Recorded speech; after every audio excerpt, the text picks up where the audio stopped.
গতদিনে আমরা যে সমুদ্র তরঙ্গ তার বিভিন্নভাবে যে কার্যাবলী সেগুলো সম্পর্কে পড়েছি, তাদের গঠন প্রকৃতি সম্পর্কে আমরা ডিটেলস জেনেছি। আজকে আমরা দেখব সেই সমুদ্র তরঙ্গ কিভাবে সমুদ্র উপকূলে ক্ষয় সাধন এবং সঞ্চয় সাধন করে। তার আগে সেই সমুদ্র তরঙ্গ যে যে প্রক্রিয়ায় এই ক্ষয় প্রক্রিয়াগুলি ঘটায় বা ক্ষয় প্রক্রিয়া সাধন করে সেগুলো সম্পর্কে একটু জেনে নেওয়া যাক। প্রথমত হচ্ছে জলপ্রবাহজনিত ক্ষয়, অর্থাৎ ক্রমাগত সমুদ্র তরঙ্গের আঘাত উপকূলের দিকে যখন আসে সেই জলের আঘাতে উপকূল ক্ষয়প্রাপ্ত হয়, উপকূলের শিলাকে চূর্ণ বিচূর্ণ করে দেয়। এইভাবে জলপ্রবাহের আঘাতজনিত একটি ক্ষয় হচ্ছে প্রথম এবং প্রধানতম কারণ। দ্বিতীয়ত হচ্ছে অবঘর্ষ ক্ষয়, অর্থাৎ সমুদ্র তরঙ্গ যে বাহিত উপাদানগুলো নুড়ি বোল্ডারগুলোকে বয়ে নিয়ে আসে তাদের জলের সাথে তাদেরও সংঘাতের ফলে উপকূলে যে ক্ষয় করে তাকে বলা হয় অবঘর্ষ ক্ষয়। আর ঘর্ষণ ক্ষয় হচ্ছে তরঙ্গবাহিত শিলাখণ্ডগুলির পারস্পরিক সংঘর্ষের ফলে ক্রমশ তারা ধীরে ধীরে ছোট ছোট খণ্ডে পরিণত হয়, তাদেরকে ঘর্ষণ ক্ষয় বলা হয়। আচ্ছা, চতুর্থত হচ্ছে দ্রবণ ক্ষয়। কিছু কিছু জায়গায় যে শিলাস্তরগুলো, যেমন ধরো চুনাপাথর, চক, ডলোমাইট প্রভৃতি, যারা জলের সংস্পর্শে এসে সহজেই দ্রবীভূত হয়ে যেতে পারে, সেখানে সমুদ্রের জলের উপস্থিতিতে সেই অংশটা ক্রমশ দ্রবীভূত হয়ে গিয়ে দ্রবণ প্রক্রিয়াতেও ক্ষয় করে। আচ্ছা, 5 নম্বর হচ্ছে আবদ্ধ বায়ুর আকস্মিক সংকোচন এবং প্রসারণ, অর্থাৎ সমুদ্র উপকূলে যে সূক্ষ্ম সূক্ষ্ম দারুণ ফাটলগুলো রয়েছে তার মধ্যে যখন জলের তরঙ্গ এসে আঘাত করে, সেই জলের তরঙ্গের সাথে একটা চাপ ওই ফাঁকা জায়গার মধ্যে যে সমস্ত বাতাসগুলো থাকে তার উপরে যদি জলটা আছড়ে পড়ে তাহলে ভিতরে একটা বাতাসকে সংকুচিত করে দেয়। আবার যখন ঢেউটা ফিরে যায় তখন সেই বাতাসটি এক্সপ্যান্ড করে, প্রসারিত হয়। এইভাবে যদি ক্রমাগত তরঙ্গের আঘাতের ফলে মধ্যস্থ বাতাসের সংকোচন এবং ফিরে যাওয়ার সময় বাতাসের প্রসারণ চলতে থাকে, তাহলে সেই শিলাখণ্ডটি একটু একটু করে চূর্ণ বিচূর্ণ হয়ে যেতে থাকে। আচ্ছা, 6 নম্বর পয়েন্টটি হচ্ছে ক্ল্যাপোটিস। ক্ল্যাপোটিস হচ্ছে একটি অত্যন্ত ইম্পর্টেন্ট পয়েন্ট। গভীর সমুদ্রে, বিশেষ করে যে অঞ্চলের উপকূল ভাগ খুব খাড়াই প্রকৃতির, সেখানে আমরা দেখি যে একটি তরঙ্গ, অনুপ্রস্থ তরঙ্গ আসে, এসে আবার এখান থেকে যেন একটা রিফ্লেকশন হয়ে সে আবার ফিরে যায়। যেমন এই কথাটি এসেছে যে আমরা যে ক্ল্যাপিং বলি, অর্থাৎ হাততালি দেওয়া, হাততালিগুলো অনেকটা দূর থেকে মনে হয় প্রতিধ্বনিত হয়ে ফিরে আসছে। এই রকমই একটি ঘটনা সমুদ্র তরঙ্গের ক্ষেত্রে ঘটে বলে একে বলা হয় ক্ল্যাপোটিস। ভারতের পশ্চিম উপকূল যেহেতু খুব খাড়াই প্রকৃতির, তাই সেখানে এই ধরনের প্রক্রিয়াটি দেখা যায়। আর এই রকম প্রক্রিয়া যদি চলতেই থাকে তাহলে শিলার অভ্যন্তরস্থ চাপ বৃদ্ধি করে এবং শিলাস্তরে ফাটল সৃষ্টি করে। এবার আমরা দেখব যে সামুদ্রিক ক্ষয়ের ফলে যে ভূমিরূপগুলো সৃষ্টি হচ্ছে সেগুলো সম্পর্কে আলোচনা করে নেওয়া যাক। প্রথমেই যে ভূমিরূপটির কথায় আসছে সেটা হচ্ছে সমুদ্র ভিগু, অর্থাৎ সমুদ্রের উপকূলের দিকে যে খাড়াই ঢাল, সমুদ্র তরঙ্গের আঘাতের ফলে যে খাড়াই ঢাল। তোমরা গতদিনে পড়েছো, গত ক্লাসে, যে সমুদ্র তরঙ্গের আঘাতের ফলে সমুদ্র জলতল এবং স্থলভাগ যেখানে মেশে তাকে বলা হয় উপকূল রেখা। সেই যে উপকূল রেখাটি, ঠিক এই প্রান্তটিকে আমরা উপকূল রেখা বলতে পারি। এখানে সমুদ্র তরঙ্গের আঘাতের ফলে একটা খাড়াই অংশ তৈরি করেছে, এটিকে আমরা সমুদ্র ভিগু বলে থাকি। এখন এই ভিগুর গঠনটা নির্ভর করে কতগুলো নিয়ন্ত্রকের উপর। যদি আমরা শিলাস্তরের নতিটাকে এইভাবে কল্পনা করি, অর্থাৎ সমুদ্রের দিকে অভিমুখে থাকে, তাহলে কিন্তু একটু মসৃণ প্রকৃতির, তুলনায় মসৃণ প্রকৃতির ভিগু ঢাল হতে পারে। আর যদি নদী ঢালটা সমুদ্র যেদিকে আছে তার বিপরীত দিকে হয়, তাহলে এই অংশটা ধরো ক্ষয় করলো, তার মানে এই অংশটা ঝুলতে থাকছে। আবার কোনো কোনো সময় ঝটিকা তরঙ্গের আঘাতে এই অংশটা ক্ষয় করলো, এখানে একটা ক্লিফ তৈরি করেছে, একটা খাঁজ তৈরি করেছে, তখন দেখা যাচ্ছে একাধিক খাঁজ, সেগুলো যেন সমুদ্রের দিকে খাড়াইভাবে ঝুলছে, অর্থাৎ এখানে অমসৃণ ভিগু তৈরি করে।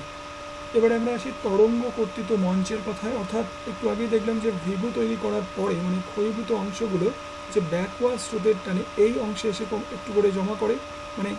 এই যে তরঙ্গের আঘাতে যে অংশটা ক্ষয় হলো এবং তার পশ্চাৎবর্তী অংশে আমরা সঞ্চয় কার্য যখন করবো দেখবো যে ওয়েভ কাট প্ল্যাটফর্ম তৈরি করে।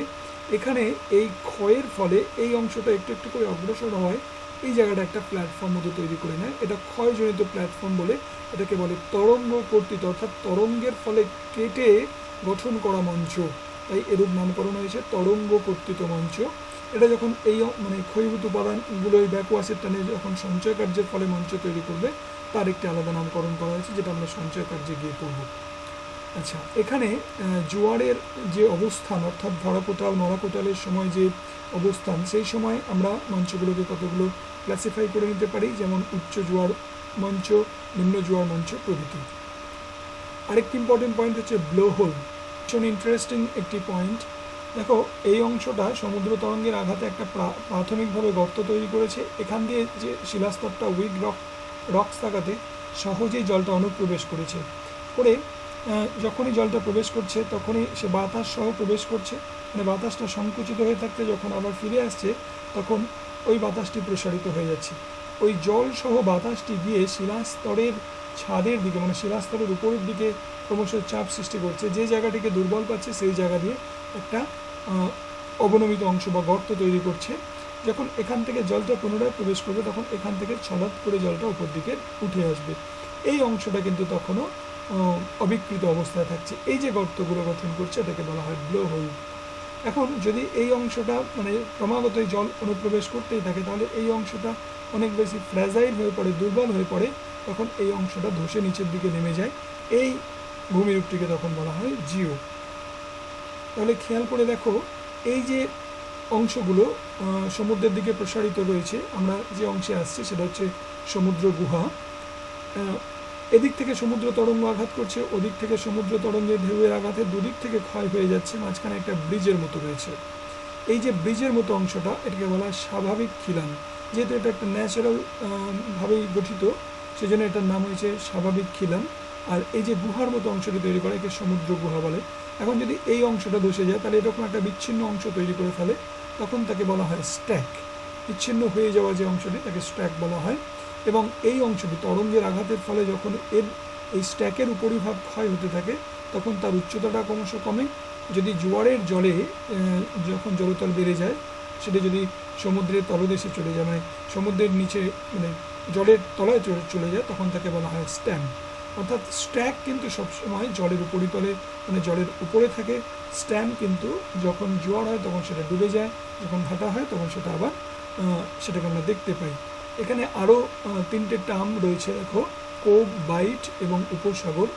কোব বলতে আমরা বুঝি যখন সমুদ্র উপকূলটা অনেকটা উত্তল আকৃতির হয়, মানে বৃত্তচাপীয় যে গঠন, তাকে বলা হয় কোব। যদি কম বাঁকযুক্ত একটা দীর্ঘায়ত যে সাগর তট, তাকে বলা হয় বাইট। যেমন ধরো ভারতের যে পূর্ব উপকূল এবং পশ্চিম উপকূল, উপকূলীয় যে অংশটা, উপকূল রেখার যে অংশটা, সেটা অনেকটা বাইটের মতো গঠন।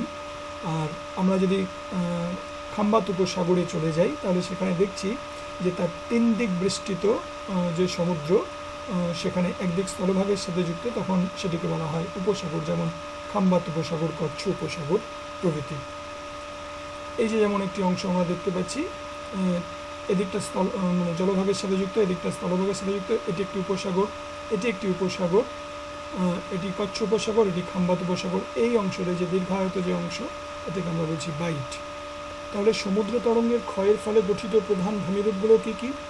এক হচ্ছে তোমার সমুদ্র ভিগু, তরঙ্গ কর্তৃত মঞ্চ, এদিকে হচ্ছে তোমার ব্লো হোল, জিও, সমুদ্র গুহা, স্বাভাবিক খিলান, স্ট্যাক, স্ট্যাম প্রভৃতি। এখান থেকে যদি বড় প্রশ্ন আসে 5 নম্বরের, তাহলে এই 5টি পয়েন্ট তোমাদের লিখতে হবে ছবিসহ।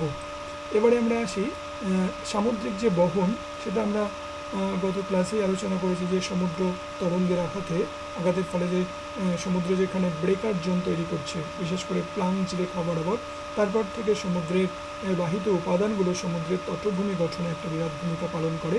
সমুদ্র দ্বারা বাহিত যে সমস্ত উপাদানগুলো, সেগুলো ওই তটভূমিতে, বিশেষ করে সম্মুখ তটভূমিতে এবং পশ্চাৎ তটভূমিতে জমা করে।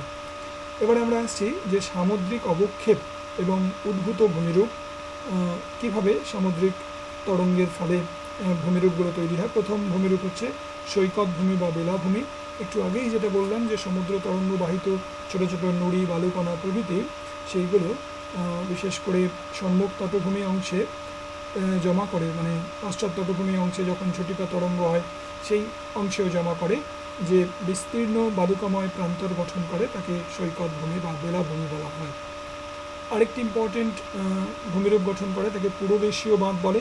অর্থাৎ সমুদ্রের উপকূল থেকে, মানে উপকূল রেখা থেকে বেশ কিছুটা দূরে একটি বাঁধ তৈরি করে সমুদ্র তরঙ্গবাহিত উপাদানগুলো, যার দুই প্রান্তই কোনোটাই কিন্তু স্থলভাগের সাথে যুক্ত নয়।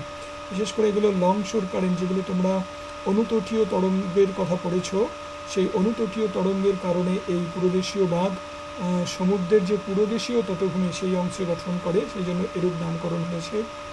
অনুতটীয় বাঁধ ওই যেটা অনুতটীয় তরঙ্গের কথা বললাম, মানে উপকূল রেখা থেকে আরও নিকটে এই বাঁধগুলো গঠন হয়, তাদের অবস্থান অনুসারে নাম হয়ে থাকে, এবং এই বাঁধগুলো যখন উচ্চ জোয়ার হয় তখন সেগুলো ডুবে যায়। কিন্তু পূর্বদেশীয় বাঁধগুলোর তার হাইট অনেকটা বেশি হয়। যেমন আমরা যদি চিল্কা হ্রদে গিয়ে থাকি তাহলে দেখব যে অংশে চিল্কা লেক এবং বঙ্গোপসাগরের সাথে যুক্ত হয়েছে সেখানে একটি পূর্বদেশীয় বাঁধ গঠন করেছে। ব্যক্তিগতভাবে এই অঞ্চলটি দেখার আমার অভিজ্ঞতা হয়েছে, সেই জন্য আরও ভালো লাগছে এই অংশটা বলতে গিয়ে। আচ্ছা, দ্বিতীয়ত হচ্ছে স্পিট। যে পূর্বদেশীয় বাঁধের কথা বলছিলাম, যে দুটো প্রান্তই কোনোটাই কিন্তু স্থলভাগের সাথে যুক্ত নয়। এমনটি যদি হয় সমুদ্র তরঙ্গের সঞ্চয় কার্যের ফলে ওই বাঁধের একটি প্রান্ত স্থলভাগের সাথে যুক্ত হয়ে যায়। এই যে যেমন ধরো এই প্রান্ত, এই যে এটি মানে বাঁধের অংশ, এই বাঁধের অংশটি একটা অংশ স্থলভাগের সাথে যুক্ত এবং অপর অংশটি সমুদ্রের দিকে প্রসারিত, এইটিকে বলা হয় স্পিট। এটি এক প্রকার মেকানিজমে গঠিত হয়েছে এবং এদের আকৃতিগুলো যেমন হয়, যেমন হুকের মতো দেখতে হয়ে থাকে, হুক স্পিট। অনেক সময় বাতাসের যে ঘূর্ণন, তার ফলে স্পিটের যে একটা বিশেষ অবয়ব গঠন করে, তাকে ঘূর্ণন স্পিড বলে। আর কাসপেট স্পিটের গঠন হচ্ছে, যদি এদিক থেকে মনে করো আরেকটা স্পিড গঠন করেছিল, তাহলে এইটা উভয়ের সাথে যুক্ত হয়ে গিয়ে এই যে একটা ফোর লেন গঠন করে, এটাকে বলা হয় কাসপেট স্পিড। পরবর্তীকালে এই মাঝের অংশটি, এই জায়গাটা আমরা দেখতে পাচ্ছি যে আগাছার মতো জন্মে গেছে, মানে একটা লেগুন, মানে পূর্বদেশীয় বাঁধের যে পশ্চাৎ অংশ বা স্পিটের যে পশ্চাৎবর্তী যে জলাশয়, আবদ্ধ জলাশয়, তাকে আমরা বলছি লেগুন। এই অংশটিতে আমরা খেয়াল করছি যে যদি অপর প্রান্ত থেকে আরেকটি স্পিড গঠন করে তখন এই অংশটি একটা ফোর লেন গঠন করে, মাঝের অংশটা পলিবালি দ্বারা ভরাট প্রাপ্ত হয়ে যায়, তখন তাকে কাসপেট পুরভূমি বলা হয়ে থাকে। আচ্ছা, টম্বলও একটি ইম্পর্টেন্ট বিষয়, এটি পরীক্ষায় খুবই ঘন ঘন আসতে দেখেছি। যেমন কোনো একটা স্পিড যদি উপকূলের নিকটবর্তী কোনো দ্বীপকে সংযুক্ত করে দেয়, এই যে একটা স্পিড, এই অংশটি স্থলভাগের সাথে যুক্ত, অপর প্রান্তটি বর্ধিত হতে হতে নিকটবর্তী কোনো দ্বীপের সাথে যুক্ত হয়ে গেছে, তখন একে বলা হয়, এই ধরনের যে ভূমিরূপ তাকে বলা হয় টম্বল। যেমন রত্নগিরি শহরের পশ্চিমে দেওঘর, এটি একটি উদাহরণ, এটা মনে রাখবে। আচ্ছা, এখানে আরও কতগুলো ভূমিরূপ আমরা দেখতে পাচ্ছি। যেমন ধরো একটা লেকের সামনে একটা বার তৈরি করে গেছে, সেই জন্য সেটাকে বে বার বলে। বে মানে হচ্ছে, একটু আগে আমরা বললাম যে উপসাগর, তার সামনে যদি এরকম সামুদ্রিক সঞ্চয় গঠন করে, সঞ্চয়ের ফলে একটা বাঁধ তৈরি করে নেয়, তখন তাকে বে বার বলে। অনেক সময় একটা দ্বীপের সংলগ্ন এরকম লুপের মতো গঠন করে, সেজন্য এটাকে বলা হয় লুপ বার, বে বার, লুপ বার। এবং উপকূলীয় বালিয়াড়ি। উপকূলীয় বালিয়াড়ি তোমরা দেখেইছো দীঘা পুরী উপকূলে গিয়ে, যে উপকূলবর্তী অঞ্চলে সমুদ্রের তরঙ্গের ফলে বাহিত সূক্ষ্ম সূক্ষ্ম বালুকণাগুলো কীভাবে বালিয়াড়ি গঠন করেছে, এবং সেই বালিয়াড়ি গঠনে অবশ্য বায়ু প্রবাহেরও একটা ভূমিকা রয়েছে, যেটা আমরা উপকূলীয় বালিয়াড়ির যে গঠন প্রকৃতি সেটা পড়তে গিয়ে দেখেছিলাম।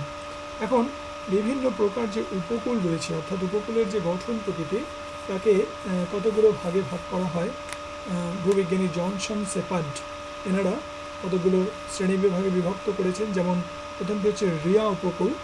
রিয়া উপকূলের ক্ষেত্রে আমরা দেখি যে উপকূলের সংলগ্ন যে শৈলশিরাগুলো উপকূল রেখার সাথে প্রায় লম্বভাবে অবস্থান করে, সেই জন্য এখানে মানে ধরো এটা একটা শৈলশিরা, এটা একটা শৈলশিরা, তার মানে মধ্যবর্তী অংশটার তুলনায় কোমল প্রকৃতির, এই জন্য ক্ষয় পেতে পেতে অগ্রসর হচ্ছে, এরকম ফানেল আকৃতির দেখতে হয় রিয়া উপকূল।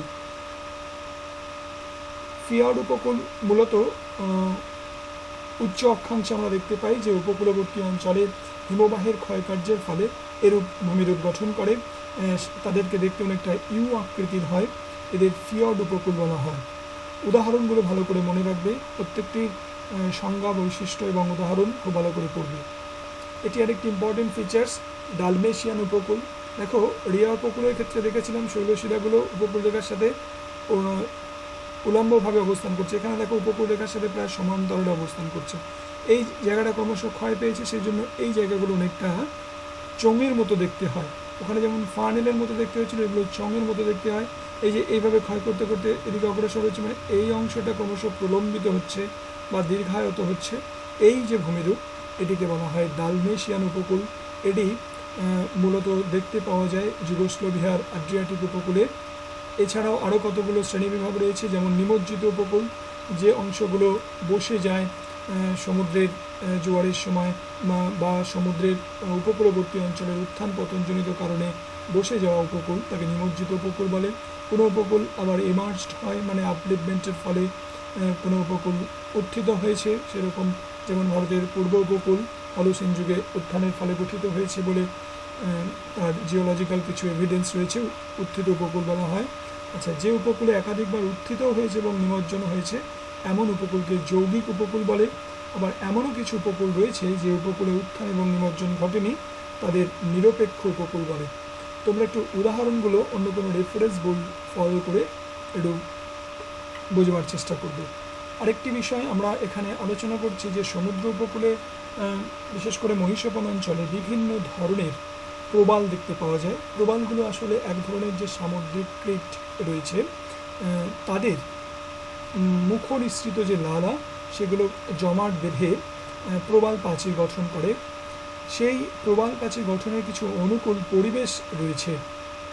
এখানটা একটু ভালো করে দেখো যে প্রবাল প্রাচীর গঠনের জন্য যে অনুকূল পরিবেশের প্রয়োজন, সেটি হচ্ছে 20 থেকে 21 ডিগ্রি সেন্টিগ্রেড তাপমাত্রা সমুদ্র জলে হতে হবে। মোটামুটি সমুদ্রপৃষ্ঠ থেকে 60 থেকে 75 মিটার গভীরতায় প্রবাল ভালো হয়, মানে যেটা আমরা মহিষাপনের গড় গভীরতা দেখেছিলাম 200 মিটার পর্যন্ত। তার থেকে বেশি হলে সেখানে প্রবাল আর বেঁচে থাকতে পারে না, যেহেতু সূর্যালোক পৌঁছতে পারে না। পলিমুক্ত স্বচ্ছ জল, অর্থাৎ নদীর মোহনাগুলোতে যেহেতু পলি এসে জমা করে, তাই সেখানে প্রবাল গড়ে ওঠার পক্ষে অনুকূল পরিবেশ থাকে না। লবণতা, সমুদ্রের লবণতার পরিমাণ মোটামুটি 27 থেকে 40 সহস্রাংশ হলে সেটি সব থেকে ভালো হয়। আচ্ছা, মিষ্টি জলের প্রভাব মুক্ততা, অর্থাৎ নদীবাহিত জল যদি মেশে তাহলে সেই অংশের অনুকূল পরিবেশ বিঘ্ন ঘটে। জলের আলোড়ন বা সমুদ্র স্রোত যদি কোনো অংশে খুব এফেক্টিভ হয় তাহলে সেই জায়গাতে প্রবাল কলোনি গড়ে ওঠার পক্ষে একটু অনুপযোগী হয়ে পড়ে।